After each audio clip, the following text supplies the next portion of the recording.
good morning to everybody all over the world. Um, well, for those that has been watching the AFCON, right? I think you had a pinnacle, or the end of AFCON was so crazy last night, to such an extent that it produced the best events that has ever happened in African football, and also it gave us a view of how experience actually counts in everybody's growth. Let me say to those that didn't watch AFCON, I know there's a lot of guys in Europe, all over this, maybe in Asia or America, North or South America. Some of you guys, you don't watch the AFCON, but if you really wanted to develop in terms of watching the talent of African football, the talent that is coming from Africa, I thought that it was important for you to watch the African football. So yesterday, it was the final of the AFCON, and one of the things that I realized yesterday was that there's a lot of things that happens, and I think we need to, as a football community, there are things that we need to change, right? Things needs to be equal. If you look at how the first goal that Senegal scored, right? First, there was no reason why the referee did not go to the VAR to check, or to ask the VAR to confirm that, because it was a goal, it was an opportunity to score for Senegal. Or what the VAR wanted the referee should have said, to say like, check if there was a foul before the goal happened. So it was the duty of Vieira to confirm that. But the referee said no.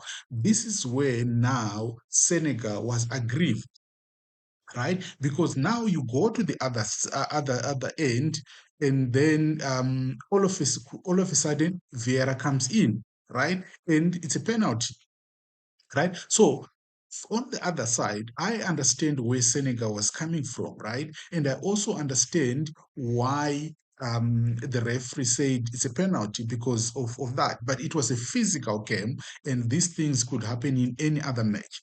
So you would see that some of this officiating, the VAR, the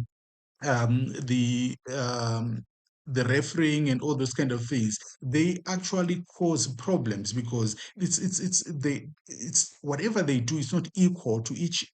Some of the free kicks, they were saying it's a free kick. When another team does the same thing, it's not a free kick. When the other team does this, it's a free kick. So that's where the confusion started. But also, I would want to talk about um, Diaz, right? For me, right? For me, Diaz is one, is the top scorer. I think he scored five in the whole tournament, right? Which is exceptional, very good, right? Secondly, I still believe that Diaz should have been given the player of the tournament, because he was very hardworking. I don't know how they chose Mane to be the player of the tournament, because I think that Diaz was so exceptional to become the player of the tournament. And also, even their goalkeeper did very well. I think he could have been one of those top guys to be player of the tournament. But well done to Diaz for entertaining us. Well done for the score. But it's unfortunate, and this is why people always say that when you are not, probably you're in your 20s, whatever, your brains, your thinking is too young. In that level, on that level of the game, right? You decide to do a pinnacle, right? That is very stupid, because you would want to score a goal, instead of just hitting the best that you could. Whether it goes wide or whatever, it's fine, but you tried your best not to be that stylish. Because if you look at it, Edward Mendy never moved. He never moved. He just stood where he was, and then he collected the ball. And you could see now that all of a sudden, the pressure turned into the Moroccans. One thing that I also want to say is that I think Morocco will do well at the World Cup. Unfortunately, my understanding is that they're playing Brazil, and their group is actually very, very tight. But I think Morocco will do very well. They are very good in defending. Their midfield is very strong. Their attack is very strong. So I think they're going to do very, very, very well at the World Cup.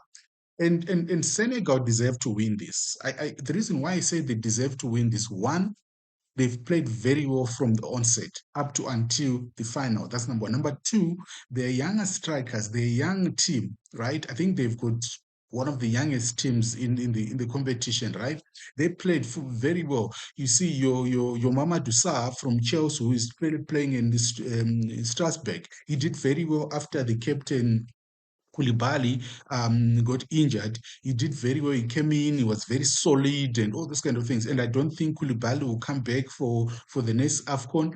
Mane has already told the journalists or the whole world that he's not coming back to the AFCON. So maybe he'll go to the World Cup and finish at the World Cup. What a miss that we are going to do to have. I think Mane and Mo Salah, Koulibaly's, they won't be coming back to as well as Ghana Gay. I think Ghana Gay is we might see Edward Mendy for the final for in 2 years' time, because goalkeepers they can go even up to 40 years. But I think Ghana Gay is already 36, Mane is 33, I think Koulibaly is around 32, 33, somewhere there. So this is the end of an era for the top players that we've seen in the world. And I wish them well. As much as we still want to see your Manes, your Salah. Salah is 33. You still want to see your Ghana Gays. What a player he is, Ghana Gay is. He plays for Everton, and he controlled that midfield. And when he plays, you don't even think, right, that he is 35 years old. He was running all over. And this is the team. From my beloved Zimbabwe, this is what I want to see. I want to see, first and foremost, I want to see a coach, right? We need top coaches in Zimbabwe, right? We don't need these Mickey Mouse coaches. We want to see top coaches. That's number one. Number two, we have realized that we've got young players that are all over the world now. Right? Let's bring them. Yes, we have brought quite a number of them, your Chirewas and whatever, but let's bring the top coach players that are now playing all over the world. You will see that in the next AFCON, we will be competitive. We will be able to get out of the group, because now what is more important for Zimbabwe is to get out of the group, right? And maybe go into the knockout stages. Then you could see, because for the last four AFCON that we have qualified, we've never get out of the group. So this is the opportunity in the next 2 years to get out of the group. So we need new blood into the team, but also you need good coaches. Good. I think this is the time that if you look at the coaches that have, of course, one thing that I've also wanted to talk about is that the coaches that went into the final and the semi-finals, you would see that Egypt, they had a local coach. Nigeria, they had a local coach. Morocco had a local coach. The Senegal had a local coach. So it's important to do that. But what you also need to do is that even our coaches themselves, they need to be upskilled. They need to compete on that level, right? So it's a plus for Africa. It's a plus for the world, that it's not always foreign coaches that can do better. It's also the African coaches, the local coaches that can take these teams into the finals or into the world, right? It's unfortunate that your Nigerians, they are not going to the World Cup. I could have loved to see Nigeria at the World Cup. I could have loved to see Osimhen in the World Cup. But anyway, that's how the game is played. You win or lose. I just want to wish DRC Congo as well. They are going to the knockout stages. Let's hope they also get into the finals of the World Cup in the next 5 months. But coming back to the events of yesterday, right, of last night, I spoke about maturity. I spoke about growth. You see how Mane did everything. Yes, the coach was saying, you see, I do understand where the coach was coming from, right? He called his team to get out of the what do you call it, the pitch and all those kind of things. It was heat of the moment. Anyone could have done that, right?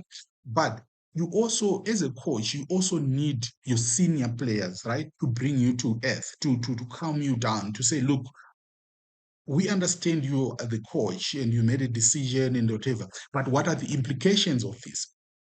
Had it been that, let's say, the ref could have said, no, I'm ending the game now, right? There could be a lot of penalties that we're going to fines and whatever, probably millions of US dollars that could Senegal could have paid to suffer, or they could have been suspended for the next two tournaments, Africa Cup of Nations. That could have also deprived those younger players to go and play in the Africa Cup of Nations. And also, you could see that what could have happened. Maybe FIFA could have got involved and say, look, we are suspending you to come to the World Cup because you are not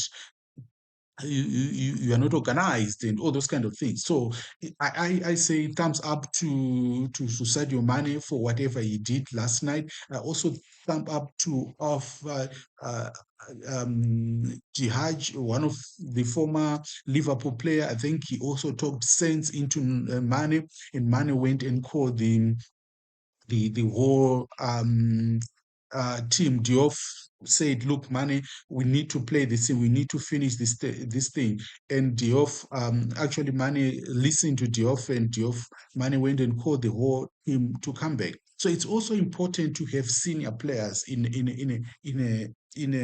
team, and those senior players are also respected because when Mane was calling them to come back, everybody came back. Everybody came back because he is respected. He is one of the top players in the world. Like what we said, we are going to miss him for the next AFCON, but Senegal is also going to do well in the World Cup. I just wish that now that as we are now going into the World Cup now, we need teams that will carry us into the semi-finals, quarterfinals, round of 16, and all those kind of things. Because it's I think there are now 32 teams now, if I'm not mistaken. So you need a round of 16 to have at least four African teams in the round of 16. Then in the round of eight, you have probably two teams that will also compete in there so that you can see, the whole world can see how Africa has developed. So kudos to the Africa Cup of Nations, kudos to Patrice Motsepe, kudos to the whole world that have been watching this, and we wish everybody the best. I saw a lot of people were going back to their teams last night because obviously the teams missed them. Think there is also another challenge that people need to talk about. I think we'll talk about it in the future. We need to organize this, right? The problem is that you would want the whole world to watch, right? So when you then say the Euros and the Africa Cup of Nations must play at the same time, right? Then you have problems because the Europeans will be watching the Euros, and only the Africans probably will be watching the African Cup of Nations. So the development of those things, the of the two could I say products will not develop well because of views and all those kind of things. So we need to get to a compromise where the African players that are playing in Europe will not affect the leagues when they leave their teams for a month or so, something like that. So I think the AFCON, the FIFA, the Europeans and all those kind of, they need to sit down and say, okay, how best can we do this? Or they can say this year there's no Euros, so you play Africa Cup of Nations should be played there and there and then, so that at least it's gives the teams the opportunity to have their players and fight for the league. You could see that Sunderland suffered very much about it. West Ham, they didn't have their players. In fact, a lot of English teams that didn't have their pay, your Sevillas and all those kind of things. So it's something that we need to as the football community need to talk about. So thank you so much for watching. I'll see you again tomorrow. Have a wonderful, wonderful day further. Bye bye.